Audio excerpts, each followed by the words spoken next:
Rebuilding a Rustproof Land Rover, Part 12, a slight modification to the Series 3 wiper motor cover to allow the fitting of the dashboard trim, and to fit a Defender handle on the end. Epoxy glass clothing the internal part of the cover will radically increase the strength of the structure overall. I need to make the plastic trim fit onto the existing part. This wiper motor cover is a Series 3 part, and I want to use some Defender parts here, so I have to do some slight modifications. There is a plastic trim to fit which does two things. It tidies up the top of the lower dashboard as it fits along the uppermost edge of it, but there is a difference around the corner. This trim also helps to support the handle that is really the end dashboard cover. It's quite different to a Series 3. And here it is in position. There are some mounting holes in the top of the existing lower dashboard, but there aren't any here. I need to drill a hole at this point, so here I'm marking the position. I must say I'm impressed with the quality of this steel. It's incredibly hard stuff. Look at the heat generated by the small twist drill. Finally, by applying quite a lot of pressure, the drill went through the hole, neatly removing some of the vinyl just in the right place. Initially, I fitted an M3 Allen caphead stainless steel self-tapping screw. This was a bit small. Later on, I decided to use an M4 version of this fitting. This is the handle that also functions as the end of the upper dashboard. Why am I going to all this trouble when I could have just fitted a Series 3 dashboard? Well, the reason for that is quite simple, and there are two reasons. The first reason being that in 1999, when I first rebuilt this Land Rover, I used the best parts that I had, and it just so happens that the best dashboard I had was a 90 type, and I took it from there. I've drilled two 3/16 of an inch diameter holes in the top of the end of the dashboard to accommodate the two pegs that stick out of the bottom of the handle, and here I'm using a small M3 Allen caphead self-tapping screw to make a mark in the vinyl so I can drill another hole, once again to take a 4mm stainless steel Allen caphead screw. As before, I'm drilling a smaller hole than I need. After drilling this hole, I enlarged it for a suitable larger M4 stainless steel Allen caphead screw. I'm pleased to say I got all the holes in the right place without even measuring the distance between the two mounting points, just by eye. I mentioned this many times in these videos. To get your eye to function and be quite calibrated, just keep repeating the process. You get there in the end. Very much like sharpening a twist drill freehand on a grinder. At first it's diabolical and you just waste twist drills. They get shorter and shorter, but eventually you figure it out. This fixing looks a lot better than the previous M3 one. That was too small and this is just right. And once again, another M4 bolt of exactly the same type secures the handle firmly to the end of the dashboard. This windscreen wiper motor cover, which is also the end of the dashboard, has two pegs in it that locate into two holes in the main lower dashboard panel. So when it's all together and finished, it's going to be quite strong. And it has to be, because any passengers are automatically going to drag themselves from the ground into the Land Rover using this handle. It looks a bit messy in this clip, but bear in mind quite a lot of this is right underneath the dashboard, in the corner by the door. Now comes the fun part, I don't think. It's time to glass cloth the internal part of this now repaired cover. I mentioned in a previous video that over the years I've built many model aircraft.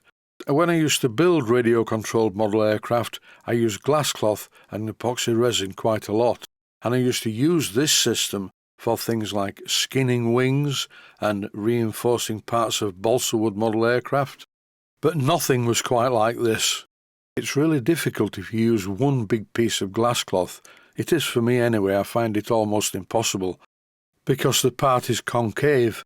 I once used epoxy resin and glass cloth on the outside of a wooden tugboat that used to sink all the time, because over the years the wood had gone dry and contracted. And that was a very easy job, but using glass cloth on a concave surface is not so easy.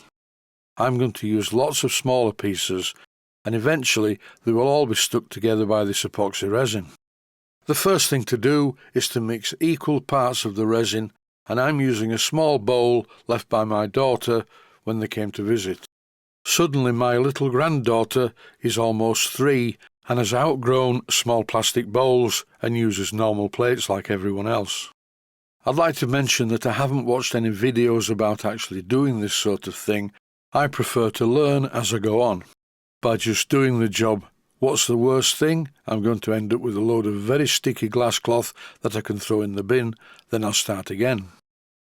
I'm pleased to say that the setting time on this epoxy resin is 24 hours, so there's really no rush. I do not recommend normal glass fibre resin, that's polyester resin, and as it cures it gives off quite a lot of heat, which could be detrimental in a job like this.